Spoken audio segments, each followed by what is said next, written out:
వ్రతశాల ఇది నా యేసు నివసించశాల. దేవునికి స్తోత్రములు కలుగును గాక, దేవునికి మహిమ కలుగును గాక. సర్వశక్తిమంతుడు అయినటువంటి దేవాతి దేవుని యొక్క కృప కాపుదల సర్వాధికారి సమృద్ధిగా మనందరికీ అనుగ్రహించినందుకే దేవదేవుని స్తుతిస్తూ ఉన్నాను. ప్రియులారా, యేసుక్రీస్తు నామములో మీ అందరికీ శుభములు వందనములు తెలియజేస్తూ ఉన్నాను. ఈ శుభదినాన దేవుడు మనకిచ్చినటువంటి శ్రేష్టమైన వాక్కును చదువుకుందాం. కీర్తనల గ్రంథం 146వ అధ్యాయం 7వ వచనం. బాధపరచబడు వారికి ఆయన న్యాయము తీర్చును, ఆకలి కొనిన వారికి ఆహారము దయచేయును. దేవుడి శ్రేష్టమైన మాటలు దీవించి ఆశీర్వదించునుగాక.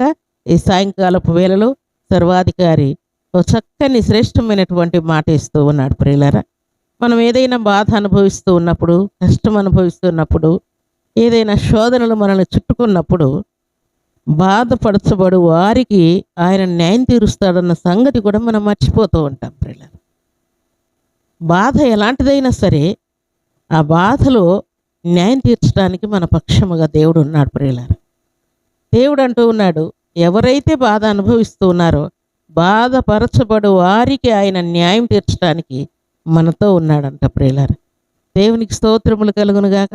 ఏదైనా బాధలు మనకు వచ్చినప్పుడు, కష్టం వచ్చినప్పుడు, రోగం వచ్చినప్పుడు, శత్రువుల భయాలు మనకు వచ్చినప్పుడు, యాక్సిడెంట్లు అయినప్పుడు, ఇంకేదైనా భయంకరమైన పరిస్థితులు మనకు కలిగినప్పుడు దేవుడు మనకున్నాడన్న సత్యాన్ని మనం జ్ఞాపకం చేసుకోవాలి. ప్రియులారా, అప్పుడే మనకు ధైర్యం, ఉత్సాహం, ఉజ్జయం మన హృదయాల్లో కలుగునట్లుగా దేవుడు గొప్ప కృపను చూపిస్తూ ఉన్నాడు. అందుకే కింద మాట ఏమంటున్నాడు?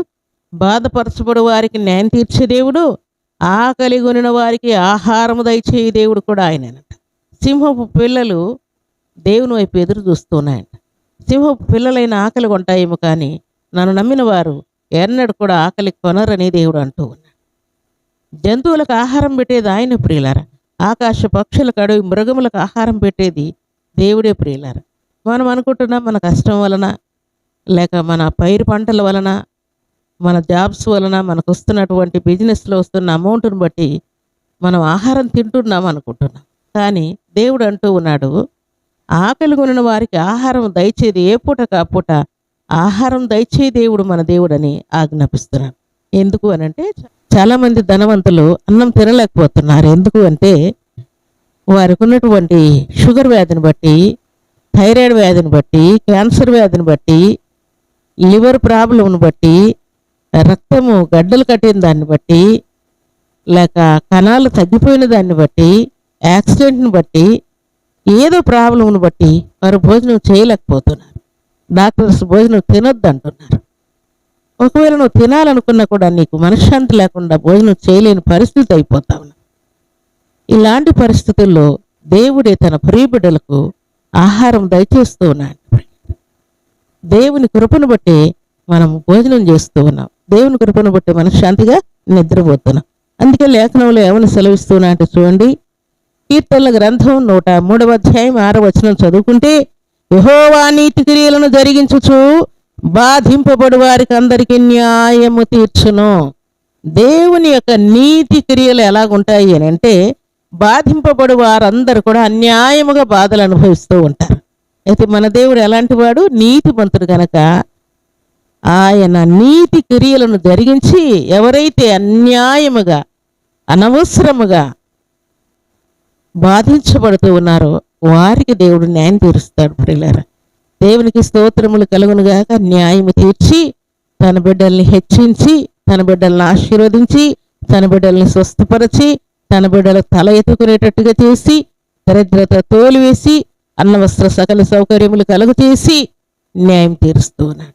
దేవునికి స్తోత్రములు కలుగునుగాక. భక్తులకు ఎందరికో దేవుడు న్యాయం తీర్చాడు. ప్రియులారా, విధవరాలు దుర్మార్గుడైనటువంటి న్యాయాధిపతిని పదే పదే నాకు న్యాయం తీర్చమని ఆమె వెంటబడినప్పుడు ఆ దుష్టుడైన న్యాయాధిపతి అనుకున్నాంట, పదే పదే ఈమె నా ఇంటికి వస్తా ఉన్నది, నేను అసలు దేవునికి భయపడేవాడిని కాదు, మనుషులకు కూడా భయపడను, అలాంటిది ఈమె నన్ను శోధిస్తూ ఉన్నది, ఈమెకు తొందరగా నేను న్యాయం తీర్చేయాలి, ఈమె నా ఇంటి దగ్గరికి రాకుండా ఉండాలంటే ఈమెకు న్యాయం తీర్చాలని వెంటనే న్యాయం తీరుస్తాడు. ప్రియులారా, దేవునికి స్తోత్రములు కలుగునుగాక. అప్పుడు దేవుడు ఒక చక్కని మాట అంటాడు, దుష్టుడైన న్యాయాధిపతి విధవరాలికి న్యాయం తీరిస్తే నేను మీకు న్యాయం తీర్చనా? అంటూ ఉన్నాడు. నిజం ప్రియులారా, మన శాసనకర్త, మన న్యాయమూర్తి, మన దయగలిగిన దేవుడు, మన కృపాసత్య సంపూర్ణుడైనటువంటి దేవుడు నిశ్చయముగా మనకు న్యాయం తీరుస్తాడు. మన దేవుడు న్యాయవంతుడు ప్రియులారా. దేవుని సన్నిధానంలో చేరిన మనందరి జీవితాల్లో అన్ని విషయాల్లో న్యాయం తీర్చి ఆయన కృపను మనకు మెండుగా నిండుగా అనుగ్రహించాలని ఈ సాయంకాలపు వేళలో దేవుడు నేను న్యాయం తీరుస్తానని నీతో మాట్లాడుతున్నాడు. నీకు ఎక్కడెక్కడ ఏ ఏ ప్లేస్లో ఎవరి వలన అన్యాయం జరుగుతూ ఉన్నదో వాటన్నిటిని కూడా దేవుడు తొలగించి నీకు న్యాయం తీర్చబోతున్నాడు. దేవునికి స్తోత్రములు కలుగునుగాక. దేవుడని, శాంతినిచ్చే దేవుడని, ప్రాణము తెప్పరిల్ల చేయి దేవుడని దేవుణ్ణి స్తుతిస్తూ దేవునికి మహిమ తెచ్చే పాత్రలుగా మనం ఉండాలని దేవుడు కోరుకుంటూ ఉన్నాడు. మన దేవుడు న్యాయం తీర్చి నువ్వు తల ఎత్తుకునేటట్టుగా దేవుడు కృప చూపించబోతున్నాడు. అలాంటి కృప భాగ్యం సర్వశక్తిమంతుడైనటువంటి దేవాతి దేవుడు సర్వసమృద్ధిగా మనందరికీ అనుగ్రహించి ఆశీర్వదించునుగాక. ఆమేన్. ప్రార్థన చేసుకుందాం. భూమి ఆకాశములను కలుగు చేసిన మా తండ్రి, మీకు స్తోత్రాలు. ఈ సాయంకాలపు వేళలో పరిశుద్ధమైన మీ సన్నిధానంలో చేరిన మమ్మల్నందరినీ కూడా మీరు జ్ఞాపకం చేసుకున్నందుకై స్తుతిస్తూ ఉన్నాను. బాధింపబడు వారందరికీ న్యాయం తీర్చగలిగినటువంటి సమర్థుడు మీరే తండ్రి. న్యాయమూర్తి మీరే దేవా. శాసనకర్త మీరే తండ్రి. నీతి క్రియలను జరిగించు దేవుడు మీరే దేవా. ఆహారం ఇచ్చి పోషించే దేవుడు మీరే తండ్రి.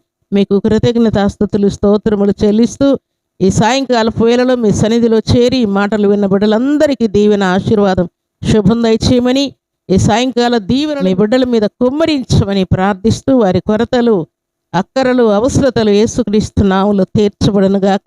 రోగముల నుండి విడుదల కలుగునుగాక. మీ శాంతి, మీ సమాధానం మీ బిడ్డలను ఏలునుగాక. ఈ సాయంకాల దీవెనలు సమృద్ధిగా మీ బిడ్డలు అనుభవించుదురుగాక. అపవాది కలుగు చేసే ప్రతి విధమైన కీడు, కష్టం, నష్టం, దరిద్రత తోలివేయబడునుగాక. సంపూర్ణమైన మీ ఆశీర్వాదముతో మీ బిడ్డలందరూ నింపబడుదురుగాక. హల్లెలూయా రాజా, మీకు స్తోత్రాలు. ఈ సాయంకాల సమయంలో తండ్రి ఎంతమంది ఈరోజు బర్త్డేలు, మ్యారేజ్లు జరుపుకుంటున్నారో వారికి నీ దీవెన, ఆశీర్వాదం, శుభం దయచేయమని ప్రార్థిస్తున్నాను. అలాగే నా తండ్రి మరి డిఎస్సి కోసం ప్రిపేర్ అవుతున్న బిడ్డలకు దీవెన, ఆశీర్వాదం దయచేయండి. నాయన మీ కరుణా కటాక్షము చూపమని ప్రార్థిస్తున్నాను. నిశ్చయముగా నా తండ్రి మీ బిడ్డలు నాయన డిఎస్సిలో మరి క్వాలిఫై మార్కులు రావాలి. డిఎస్సిలో మీ బిడ్డలకు జాబ్స్ రావాలి. మీ బిడ్డలు హెచ్చింపబడాలి. కరుణ చూపమని ప్రార్థిస్తూ మీ కృపగల హస్తములకు బిడ్డలందరినీ అప్పగించుకుంటూ యేసుక్రీస్తు అతి పరిశుద్ధమైన నామములో స్తుతించి ప్రార్థించి అడిగి వేడుకుంటున్నాము తండ్రి. ఆమేన్.